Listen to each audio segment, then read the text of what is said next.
ایک عام بندہ آپ کی اس دعوت حق کو کس طرح، یہ میری نہیں ہے، رسول اللہ کی دعوت حق ہے، علی بھائی جیسا تو کوئی ہو نہیں سکتا، نہیں ایسی کوئی بات نہیں ہے. ہماری طاقت میری سپیکنگ پاور نہیں ہے. Speaking power doctor Tahir ul-Qadri سے زیادہ کس کی ہے مجھے بتائیں؟ اللہ نے ان کو کتنی صلاحیتیں دی ہیں، عربی ان کی کتنی فلوئنٹ ہے، انگلش کتنی وہ پیاری بولتے ہیں، اردو کے الفاظ کا چناؤ ان کا غیر معمولی ہے. لیکن آج ان کی کیا حالت ہوئی ہوئی ہے؟ صرف اس وجہ سے کہ جب آپ بونگیاں ماریں گے قرآن و سنت کے مقابلے پہ تو وہ پکڑی جائیں گی. طارق جمیل صاحب کتنی سپیکنگ پاور ہے، آج ان کی کہانیوں کی وجہ سے میمز بن رہی ہیں. نہ سپیکنگ پاور کچھ کرتی ہے، صرف سپیکنگ پاور. لیکن سپیکنگ پاور کی ایک اپنی ہے، مسلم میں حدیث ہے کہ بعض جو بیانات ہیں وہ سار کا سا اثر رکھتے ہیں. اصل چیز ہے کہ آپ کے پاس مواد اتھینٹک ہونا چاہیے، آپ قرآن و سنت سے دلائل پیش کریں. اور اس کی میں نے ٹیکٹکس آپ کو بتا دی ہیں کہ آپ لوگوں کی نیچر کے مطابق ان کے سامنے دعوت رکھیں گے اور پھر آگے معاملات چلیں گے. اگر آپ کنفرنٹریشن سے سٹارٹ کریں گے نا پھر معاملات ہو جائیں گے خراب. میں کیوں 1 to 1 بیٹھنے سے یعنی اس کو برا سمجھتا ہوں. یہ وہ کراچی کے مفتی والا تو میں نے ایک مجبوراً مطلب ایک ہائپ کریٹ تھی اس کی وجہ سے کیا کہ چلو آج اس کی چلو ایک بندے کو ایگزامپل بنا دیں گے. کیونکہ نقصان یہ ہوتا ہے کہ 1 to 1 کرنے میں جب کوئی اگلا بندہ کسی اصول اور مبادی میں، میری اپنی زندگی کا تجربہ ہے کہ جب آپ کسی اصول اور مبادی پہ کھڑے نہ ہو اور صرف یعنی آپ اپنی بات کو سچا ثابت کرنے کے لیے ادھر ادھر کی باتیں کرنا شروع کر دیں، وہ مجھ سے برداشت نہیں ہوتی. اس لیے پھر میں معذرت کر لیتا ہوں. یہ چٹیں بھی میں اس لیے لکھواتا ہوں، کسی نے سوال کرنا مجھ سے کر لو. 1 to 1 کا کیوں؟ اچھا پھر وہ آپ کہیں گے مجھ سے برداشت کیوں نہیں ہوتی؟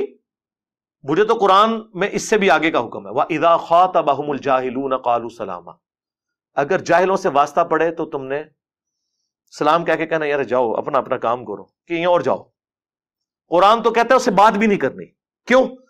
اس میں جھگڑا ہوتا ہے کہ جب کوئی بندہ آپ کے ساتھ اس طریقے سے بہیو کرتا ہے نا تو آپ کے بھی اخلاقیات میں فرق پڑ سکتا ہے. صحابہ کرام کے ساتھ بھی ہوا ہے. حضرت بکر نے نہیں تھپڑ مار دیا تھا ایک یہودی کو، حضرت عمر نے حضرت ابو ہریرہ کی پٹائی نہیں کر دی تھی. ہو جاتا ہے. اور پھر وہ حضور کی موجودگی میں صلح حدیبیہ کے موقع پر حضرت ابو بکر نے کیا کہہ دیا کہ جاؤ لات اور منات کی شرمگاہیں چاٹو. اب میں تو یہ تصور نہیں کر سکتا کہ اللہ کے نبی بیٹھے ہوں اور میں یہ جملے اپنی زبان کے اوپر لے کے آؤں. لیکن اس سچویشن کو کون اندازہ لگا سکتا ہے کہ حضرت ابو بکر صدیق مطلب وہ جملہ اس نے بڑا سخت بول دیا تھا. اس نے کہا تھا محمد یہ جو تمہارے ساتھی ہیں نا یہ جب تمہارے پہ برا وقت آئے گا نا تمہیں چھوڑ جائیں گے. اس نے رسول اللہ کی کوئی ایسے توہین نہیں کی تھی، حضور کے ساتھیوں کو برا کہا تھا. اس پہ حضرت ابو بکر کو غصہ آیا کہ تم لات اور منات کی شرمگاہیں چاٹو جا کے، جو تمہارا کام ہے. ٹھیک ہے، ہم اپنے نبی کے لیے اپنی جان بھی دینے کے لیے تیار ہیں. یار حضرت ابو بکر سے نرم کو بندہ ہے، لیکن کیا یہ ان کی پوری زندگی کے اخلاقیات میں ایک واقعے کو اٹھانا اور یہ کہنا کہ وہ اتنے بد اخلاق تھے کہ اتنی ولگر گفتگو کرتے تھے تو کتنی بڑی زیادتی والی بات ہے. وہ سرکمسٹانسز ایسے ہوتے ہیں. میں اسی لیے حتی الامکان کوشش کرتا ہوں میرا کسی کے ساتھ انٹریکشن نہ ہو. ظاہر میں ایک ایکسٹروورٹ ہوں، حضرت عمر کی طرح میری طبیعت میں سختی ہے، ان سے خیر کام ہے، وہ تو تلوار نکالتے تھے، یا رسول اللہ اجازت دے. اب مجھے بتائیں کیا یہ اخلاقیات ہیں کہ رسول اللہ کی موجودگی میں ایک بندہ تلوار کو ہاتھ ڈالے اور کہ یا رسول اللہ اجازت دے میں اس کا گلا کاٹ دوں؟ بھئی اگر حضور نے اجازت دینی ہے تو حضور خود کام اسائن کریں گے نا. لیکن نبی علیہ السلام بھی ٹالریٹ کرتے تھے اس وجہ سے کہ حضور کو پتا تھا ان کی طبیعت میں یہ مسئلہ ہے.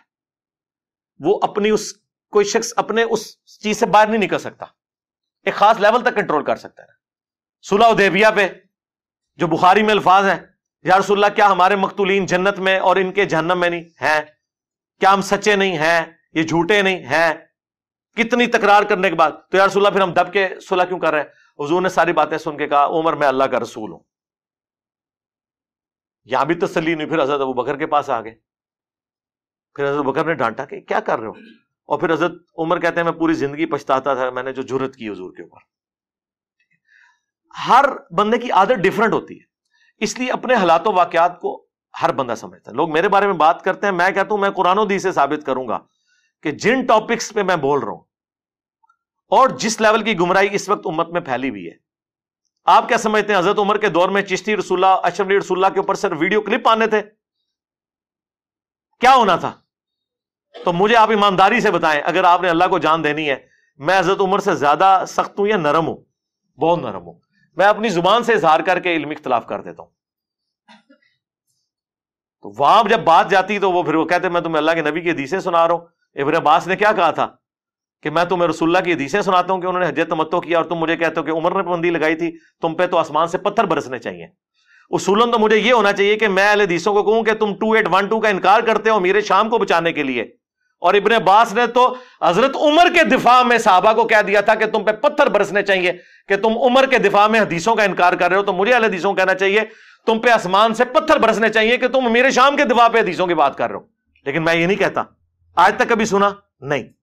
تو میں الحمدللہ بہت نرم ہوں، لیکن میں 1-to-1 انٹریکشن میں ظاہر میرے اندر بھی ایمان ہے، سب کچھ ہے، اس لیے پھر میں معذرت کر لیتا ہوں. بھائی لکھ کے کرو، مانتے ہو مانو، نہیں مانتے تو نہ جاؤ. قرآن میں جیسا ذکر ہے وما علینا الا البلاغ لکم دینکم ولی دین.